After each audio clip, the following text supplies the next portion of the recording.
და ამიტომ უნდა გაითვალისწინოს ამ ხელისუფლებამ ეს დაშვებული შეცდომები მარგველაშვილთან დაკავშირებით, გახარიასთან დაკავშირებით, კვირიკაშვილთან დაკავშირებით, ზურაბიშვილთან დაკავშირებით, რესპუბლიკელებთან დაკავშირებით, ძიძიგურებთან დაკავშირებით, ბესელიებთან დაკავშირებით. ეხლა აი თითებზე იმიტომ ვიტყვი არ მინდა არავინ გამომრჩეს, მაგრამ მაინც გამომრჩება, იმდენად ბევრი ყავს ასეთი მოღალატე, რომ ყველას ვერ ჩამოვთვლი. და ამიტომ იცით რა არის, შეცდომებზე სწავლობენო და გამოიხედეთ და ერთგული ადამიანებიც ძალიან ბევრი ამ ქვეყანაზე რა და ერთხელ ვიღაცამ თქვა რომ გურიაშიო კაცო მივიდნენ ადამიანებიო ესო ხელისუფლებიდანო და უთხრესო იქო შემოსჩივლესო რა ადგილობრივებმაო რომ კაცო აი ეს ხალხიო ვიღაცები რო ყავ დანიშნულიო ეს არ არიან მოწოდების სიმაღლეზე ვერ ამართლებენო თაკისრებულ ფუნქციებსო და ვიცითო გეთანხმებითო აი ამ რაღაც გარკვეულწილად თქვენს აი ამ ნათქვამსო მაგრამ აიო ჩვენцо ძალიან გვიჭირსო იმიტომ რომ პატიოსანი კაციო სანთლით საძება ხოდა გურული რისი გურულია თენდამოსწრებული რო არა თქვა ის სიმართლე თავისი ენით და თქვენო ვიზია ბუასილი სანთლით თუ ეძებთო მაგ არ ვიციო მაგრამ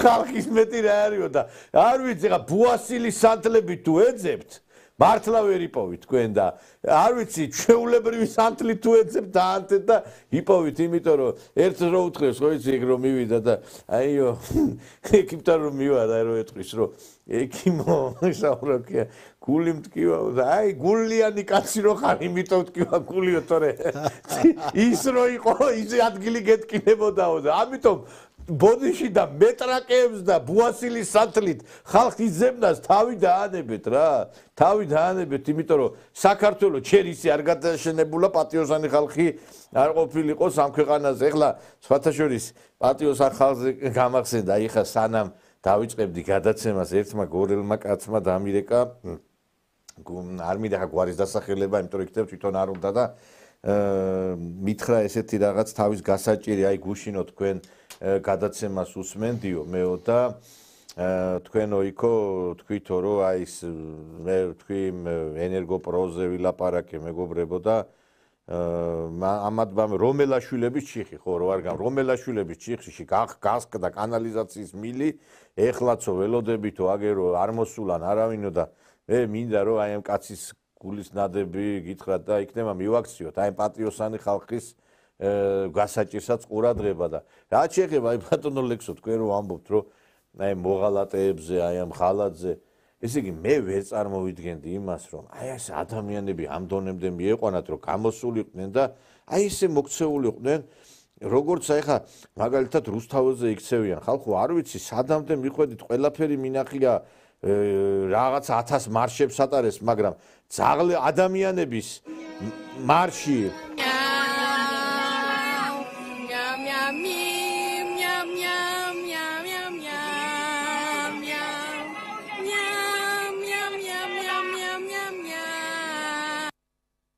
ეხა საფლავში ტრიალებს გელა ჩარკვიანი. გელა ჩარკვიანი შვილიშვილია. კანდი ჩარკვიანის დიდი კანდი ჩარკვიანის შვილთა შვილი, რომელიც იყო საქართველოს პირველი პირი და გამოდის ეს ახალგაზრდა გოგო არის, მაგრამ ეხა არც ისე მცირეწლოვანია და აი ეხა გამოდის უერთდება ამ აქციას. მისი ბაბუა ყიფშიძე, ზურა ყიფშიძე.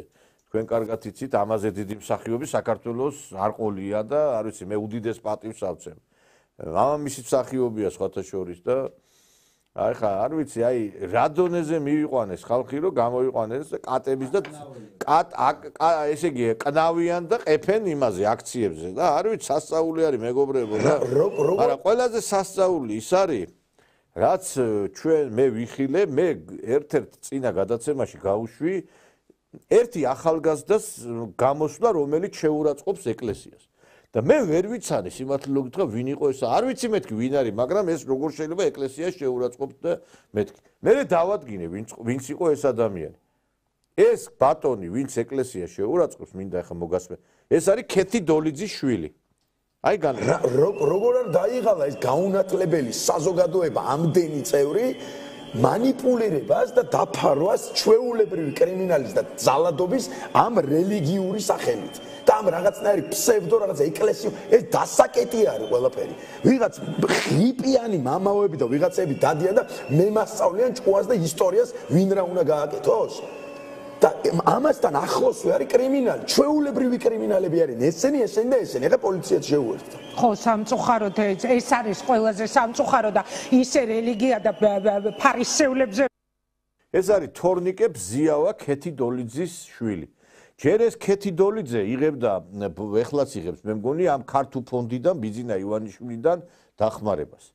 და ბიძინა ივანიშვილს დღეში ადჯერ ეუნებოდა მადლობა. ეს ქალბატონიც გამოვიდა ეხლა და ამ ნაცებს დაუჭირა მხარი და ეს საერთოდ ამან ყველა რეკორდი მოხსნა, ამან გამოვიდა და ნაცებს კი არ დაუჭირა, ეკლესია და სასულიერო პირები მოთხარა ძილფესვიანად. მე არ ვიცი ხალხო, აი ვინ არის საერთოდ რა ხალხია ესენი, არ ვიცი. ეს კაცი საერთოდ აი ამას ხორცს შეიჭამ, შვილო, ხორცს შეჭამ შენ მისგან, რა ქვია, ცოდვებისგან. შეიძლება ღიპიანები შენ ხარ გასაგდები ამ ქვეყნიდან. აი შენნაირი ადამიანი ამ ქვეყანაში არ უნდა. შენ არ ახარ ღირსი რომ საქართველოში ცხოვრობდი და ქართველი გერქვას.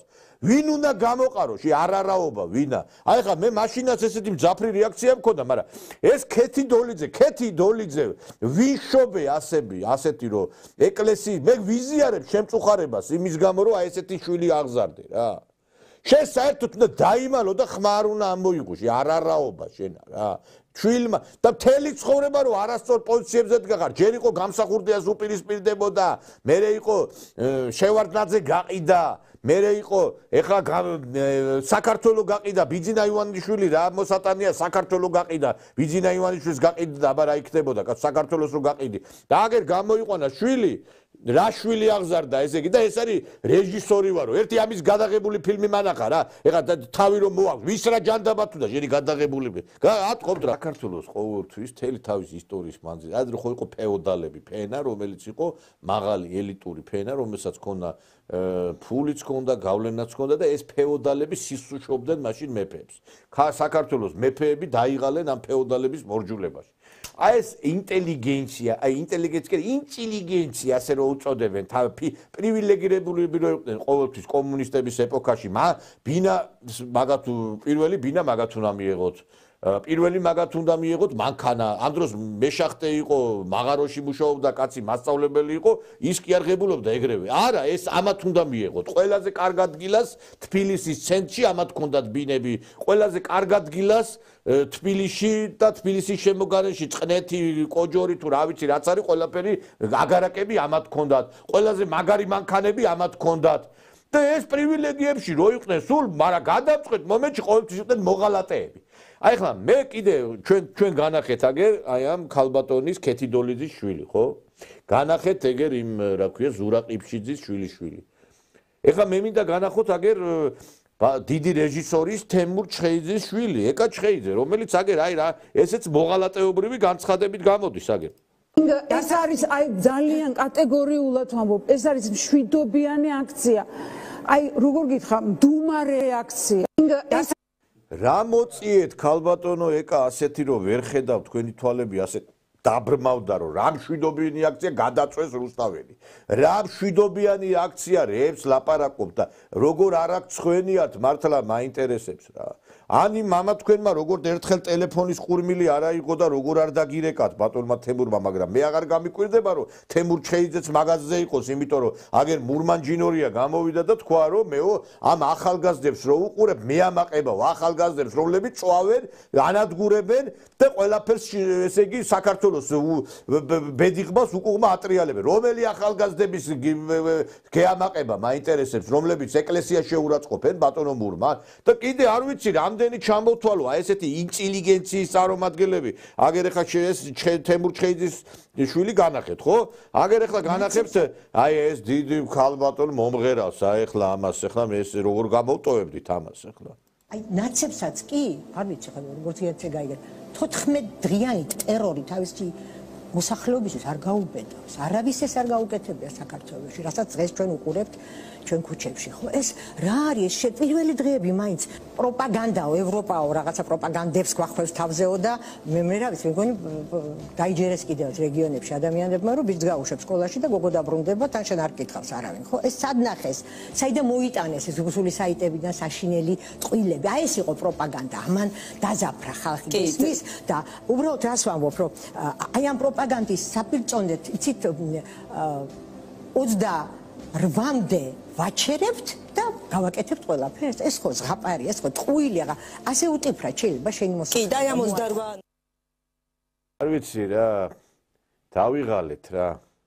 ამანაც ხო თავი წაგჭამა თავისი იმითი, რა ქვია, ვოკალით და თავისი შემოქმედებით, მაგრამ ყველაზე სასწაული მაინც ეს ქალბატონი იყო, რომელმაც ასევე შეურაცხყოფა მიაყენა საქართველოს და განსაკუთრებით ემიგრანტებს. ის რასაც იქიდან ისვრია აი ამ სიტყვებს არ გცხვენიათ რებს აკეთებთ ემიგრანტები აი სამარცხვინოები ხართ თქვენ შევარცხვინებთ თქვენი ქართველობა არც კი გცხვენიათ თქვენ რასაც აკეთებთ გაჩუმდით მაინც დაიმალეთ ვირთხებივით თქვენ არა გაქვთ უფლება თქვენ არ გაქვთ უფლება სიტყვა წარმოსთქვათ საერთოდ ქართველებთან რომლებიც მართლა პატრიოტები არიან აი ეს ბავშვები რებს აკეთებენ თავს წირავენ ჩვენ ხო სიცოცხლე გვა გაწირული დამიჯერეთ ხალხო ერთ-ერთ ექიმს მიმართავს ესე იგი ირმა სოხაძის განცხადება სად მოვა ამასთან რაც იკადრა თამრიკო ჭოხონელიძე მე არ ვიცი აი სადამდე დაეცა ეს არის სატანარო შემოვა შენში მე ყველაფერზე ხარ წამსვლელი ადამიანი რომელიც პატრიარქის საგალობელს ასრულებდა სამებაში და ცრემლების ღაპაღუპი მოდიოდა ხალხს როცა ამ საგალობელს უსმენდა ადგა მერე და თქვა რომ მეო ვიყავიოთ იმაშიო თურმე მცდარგზაზეო ტაბურეტკა მოიტანა დადო და მერე გამოდის და ლაპარაკობს რატო არ მეძახისო მეო პატრიარქიო თავის დაბადების დღეზეო და საპატრი რა უნდა დაგიძახო შენი ადგილი არის პიდარასტების ბარში შენ უნდა იყო ქალბატონო თამრიკო თქვენს მეუღლესთან ერთად ის რომ არის როინიშვილი თქვენ იმ პარტიასთან ხართ ვინც სოდომისტებს უჭერს ხარ და თქვენი ადგილი არის ცისფერ იმაში რა ქვია კლუბებში და გეი კლუბებში თქვენ იქ უნდა იმღეროთ ოღონდ არა პატრიარქის საგალობელი უნდა იმღეროთ თქვენ იმ რა ქვია კახუჩელასთან და იმებთან ერთად რა თქვენი ადგილი იქ არის თქვენ დიდი ხანია დაკარგეთ ქართველი ხალხის სიყვარული მე არ ვიცი აი რა არის რა არ მის აი ბატონო ლექსო ადამიანს აი ხალხს რო უყვარ ხარ და ესე რომ ამ სიყვარულს რო გაცვლი რაღაცა გროშებში აი რატო აკეთებენ ამას ახლა მერაბ სეფაშვილი რომელიც ყველასთვის საყვარელი ის იყო მომღერალი ჯერ იყო ჩემი გმირი გიწოდეო სააკაშვილის უმღეროდა მერე ბოდიში მოიხადა მეო ესე რაღაც მერე ისე აგენ ნაცების გვერდი დადგა ბუბა კიკაბიძემ რა გააკეთა კაცი ბუბა კიკაბიძე მადგა და ბოდიში ნაცების გვერდით დადგა და საერთოდ 92-ში ავტომატს ესროლდა ზვიადისტებს. კიდე უამრავ, აი რატო აკეთებენ ეს ხალხი, ჩემამდე არ დადის. ბიჭო, ხალხის სიყვარულს როგორ აცვლით აი ამ სიზღში? მაინტერესებს, აი რა გინდათ ეგეთი ფული მე ვერ ხვდები. ბევრი ეგეთი გაზულუქებული არსებობს, რომლებიც იჯდნენ პოსტივიზე ხოიშდა ეს ქალბატონი, რომელიც ირმა საკმაოდ დიდ ფულსაც იღებდა ეხა პოსტივიზე. აი ესეც იმედზე იჯდა 24 საათი აი ეს ქალბატონი ანდრო ჭიჭინაძეს და აი ამ რეჟიმის ყველა უკანონო პატრიმარს ძალა ერთობაშია შევხვდებით თეატრში რა თქმა უნდა ანდროსთან ერთად ეს ქალბატონი რუსკა მაყაშვილი არის აი მე კიდე ამ იმედს მინდა მივმართო რო ყოველთვის ეს ფუთში და ეს მოღალატეების თავშესაფარი რატო არის ეს ტელეკომპანია იმედი ეხლა დუტას ხიტლაძის გამოსწორება რო არ იქნებოდა ეხლა გაიგეთ თქვენ და მაყაშვილების და კიდე უამრავი ადამიანის რომელიც და თქვენ რა გონიათ ეხლა რა ხელფასებთ ერთი 10000 5000 ხელფასები ექნებოდა დარწმუნებული ვარ მე და აი ეხლა კიდე ეს ქალბატონი ეს კრისტი ყიფშიძე ესე იგი ესეც მოდელი ესეც იმ რძალი არის იმ რა ქვია ზურა ყიფშიძის რძალია ეს ხალხი რამე ახალი ნარკოტიკი შემოვიდა საქართველოში რომ ეს ხალხი ასე ბოლდება რომ ისეთ სისულელებს იძახის რომ არ ვიცი აი არ ექვემდებარება არც ერთ ლოგიკას მოვყევით რაღაც საშინელ აი არც მინდა გახსენება ისეთ სულ ვითარებაში ტანკები, ჯარისკაცები, ავტომატები და ეს არასდროს არ დაგიწყდა. ან მინდა. კაი.